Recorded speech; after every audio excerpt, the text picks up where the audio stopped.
Time for business news now. It's Stephen Carl. Stephen, we're starting with the latest on the cyber attack on that meat processing company, JBS. The company has revealed it paid $11 million in a ransom to cyber attackers who disrupted their North American and Australian operations last week. The company had been forced to stop work at its US plants for a day, a move which threatened to disrupt meat supplies across the country. JBS produces nearly a quarter of America's beef. In a statement, the CEO of the company's American operations says paying the ransom was a very difficult decision. I've been speaking to Adam Myers from the cybersecurity firm CrowdStrike about the recent wave of ransomware attacks. He says hackers are choosing companies based on how likely they are to pay up. They seem to go after organizations that have to be up and running. And when they have downtime, the decision to pay the ransom or not becomes much more critical. So in other words, manufacturing, industrials, energy, healthcare, organizations that will have negative impact if they are offline. And, with manufacturing, every second you're offline can be measured in dollars and cents. And so, those organizations are looking at that clock effectively.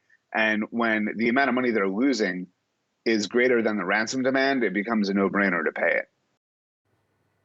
The Keystone XL pipeline linking Canada to Nebraska has been now definitively scrapped, Stephen. US President Joe Biden had revoked the permit to build the oil link when he took office in January. Now the government of Alberta province in Canada and the developer TC Energy have cancelled the $9 billion project for good. It's a victory for environmental groups who've waged a long campaign against the pipeline, as James Vecina now reports.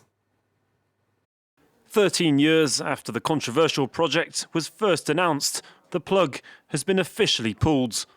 The Keystone XL pipeline was designed to carry over 800,000 barrels of Canadian oil to Nebraska in the United States every day, an expansion of the existing Keystone network that extends all the way to the Texas Gulf Coast. Since the start, the project has been widely opposed by environmental groups and Native American tribes, whose land it would have crossed. Blocked by Barack Obama when he was president, the State Department has decided that the Keystone XL pipeline would not serve the national interests of the United States. Reinstated by Donald Trump, I am pleased to announce the official approval of the presidential permit for the Keystone XL pipeline. Joe Biden cancelled the key permit for the project on his very first day in office, putting a halt to the almost 2,000-kilometre-long pipeline. For the oil industry, the scrapping of the $9 billion project means missing out on an opportunity to capitalise on Canada's oil reserves, the third largest in the world. The industry says it would have provided tens of thousands of jobs in both Canada and the United States, but falling oil prices have reduced the potential gains. Environmental campaigners welcomed the news, saying they'll continue to oppose the construction of other pipelines. Here in France, the insurance giant AXA is to offer a settlement to restaurants which were shut down during the pandemic. The company offering a package worth €300 million to restaurateurs who held a policy covering loss of revenue during the pandemic. This would cover claims by 15,000 business owners and comes after hundreds of them took legal action against AXA over the insurer's refusal to pay out.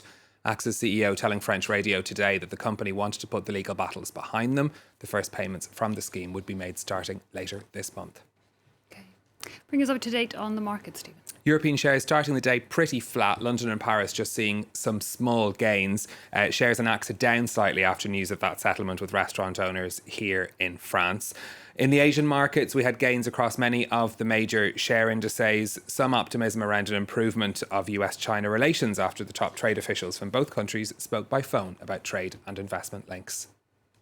And finally from you, Stephen, Starbucks is facing some shortages in the United States as the economy recovers from the pandemic. So in some places, they're running out of cups and different flavours for coffee. The coffee chain has even taken oat milk products off its app as it's running short of that too. Starbucks says the shortages are temporary and vary from place to place, but it's part of a problem that many businesses are facing because of supply chain issues and staff shortages that have in some cases disrupted deliveries as economies reopen. I have to say, when I read this first, I did start to wonder if they didn't have any cups, how they were serving coffee. The answer is reusable cups. they're actually just using different sized cups. Oh, so it's not quite that dramatic. Not quite so dramatic, yeah. People will get their caffeine dose. Good to know, Stephen. Stephen Carroll there with our business news. Let's turn now to today.